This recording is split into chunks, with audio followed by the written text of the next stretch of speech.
नमस्कार मित्रांनो. तर आज आम्ही पांडाण्याला आलो आहे. एक शेतकरी पॉलीहाऊसमध्ये त्यांनी ढोबळी मिरची केलेली आहे. तर प्लॉट बघण्यासाठी आलो आहे का इथून काहीतरी आम्हाला भेटलं आणि आम्ही पण करू बुवा असं.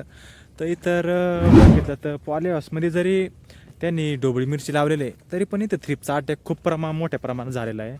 तुम्ही इकडं बघू शकता किती जबरदस्त म्हणजे मिरचीचा प्लॉट आहे.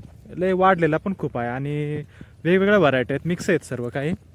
तर एवढंच सांगायचं आहे का तरी म्हणजे आम्ही इथल्या वर्कर्सशी बोललो का दररोजचा म्हणे स्प्रे लागतो. तर मला हे म्हणायचं आहे का पॉलीहाऊसमध्ये पण जरी शेती केली तरी थ्रिपचा अटॅक एवढा का होतो नेमकी? याच्यावर नाही रे. भारी त्याच्यावर एकदम झालेला आहे का? याच्यावर नाही. तर याबाबत तुम्हाला काय वाटतं तुम्ही कमेंटमध्ये नक्कीच सांगा. वा वा. आणि त्याचबरोबर तुम्ही इकडं बघू शकता मिरची किती जबरदस्त आहे. तुम्हाला मी व्हिडिओमध्ये पुढे एकदम चांगल्या प्रकारे दाखवतोच. आणि इकडे शेवटपर्यंत प्लॉट आहे. अजून एक दुसरा प्लॉट आहे, ते तुम्हाला मी दुसऱ्या व्हिडिओमध्ये पुढच्या व्हिडिओमध्ये दाखवतो कसं काय नेमकी तो प्लॉट आहे. आता तुम्हाला हा प्लॉट दाखवतो, याच्यामध्ये नक्की बघा शेवटपर्यंत.